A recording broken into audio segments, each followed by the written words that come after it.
Oh, to all of you out there, if you do have a friend that's going through something, grieving, maybe has just not been as present as you remember he or she being on social media or in your real life, yeah, reach out to them. I can't thank my friends enough for that. Yeah, reach out to them.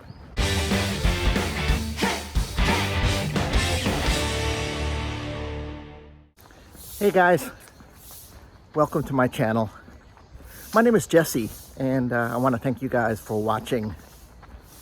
You know, I don't always remember to introduce myself, but I haven't made a video in a while, so whether this is the first time that you just randomly clicked on, or if you've been watching my channel for a while, I just wanted to say hi.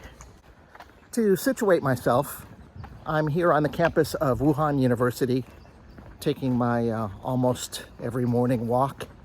And yeah, so I haven't made a video in a while because, well, I didn't really realize it at the time, but, well, I guess I'm still grieving my mom's loss from, what, six weeks ago?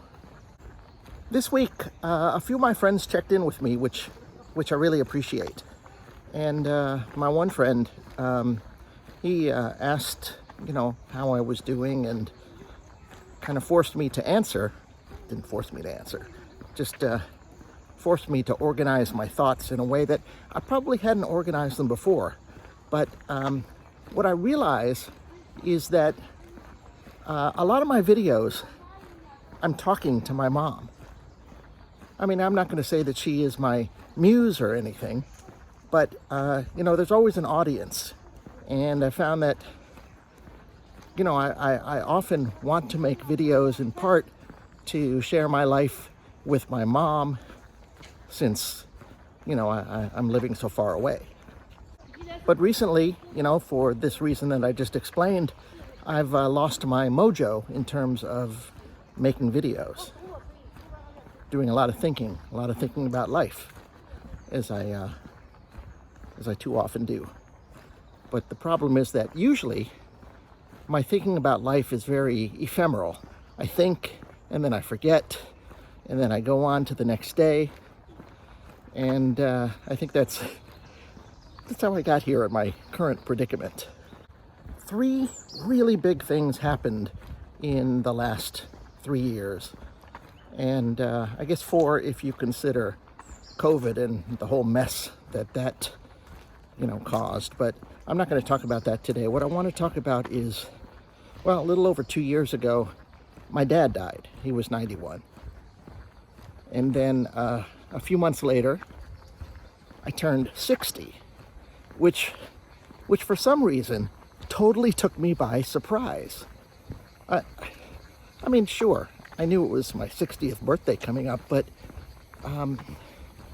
60, it has really hit me. And then 6 weeks ago, my mom died. She was 90. So those are the 3 big events that have kind of sent me swirling. I've talked about each of these events in previous videos, but obviously never in a way that I put them all together in my thought.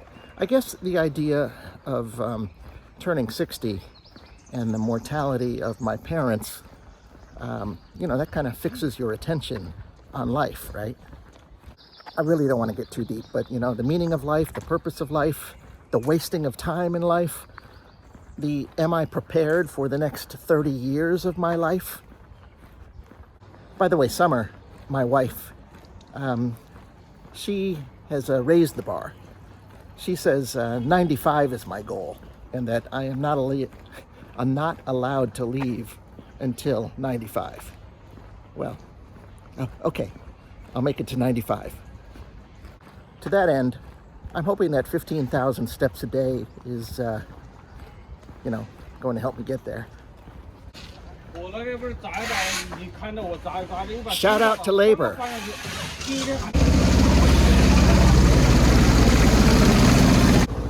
That said, I hope I can outdistance that vehicle. I'll just wait for a while. It looks like he's going to pass me.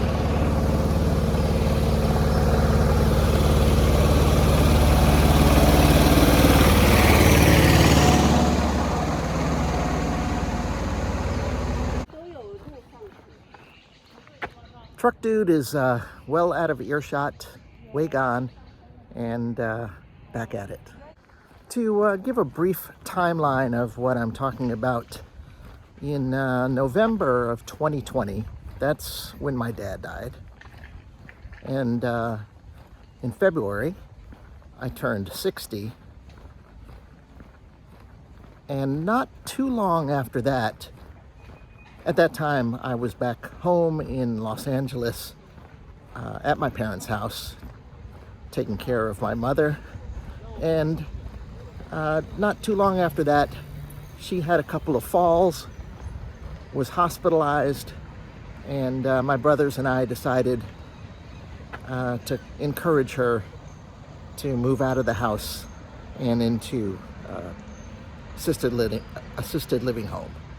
And so she did that up in Marin County in the Bay Area, where my younger brother lives. Hi, Gabe. Hi, Jana.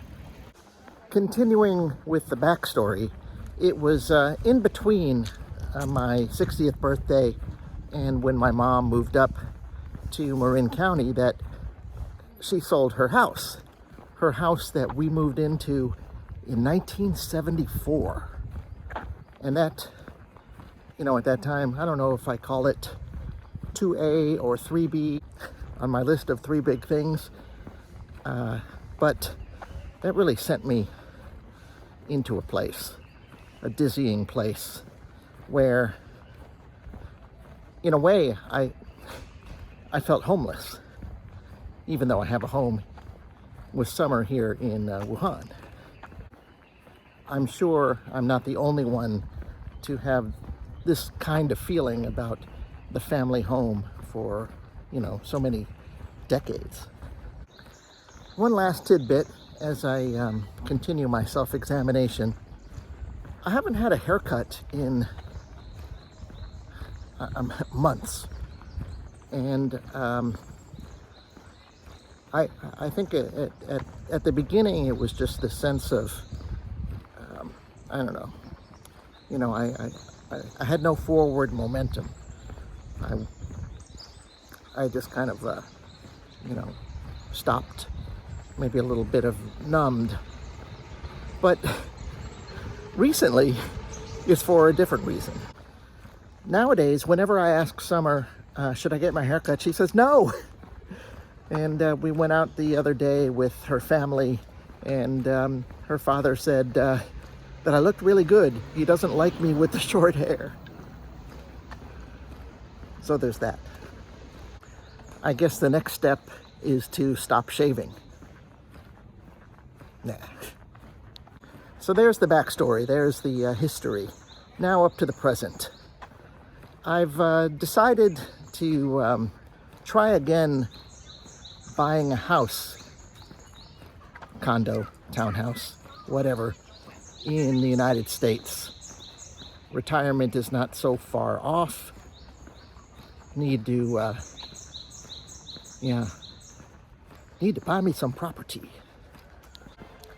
I've been considering Portland, Oregon, Pittsburgh, Pennsylvania, and then next would be thinking about some college towns, small college towns. My budget is kind of small.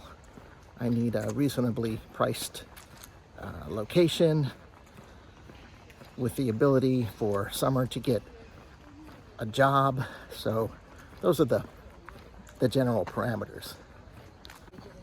When I was back home in January to celebrate my mom's 90th birthday, I also made a trip to Portland and checked out what I could buy on my budget, which was very disappointing. I made a video of that, so I'm going to leave the link in the description below. This time, this summer, when I go back, I am going to definitely get to Pittsburgh and check out what I've been only seeing, you know, on Redfin and Zillow and all that. Unless, of course, any of you in the San Francisco Bay Area or Los Angeles, you know, have an empty side of a duplex rattling around that you want to give away for a song. Hoping. Anyway, it's weird. Suddenly today I feel as if the fog is lifting, and I give, you know, all thanks and credit to my friends who have checked in on me.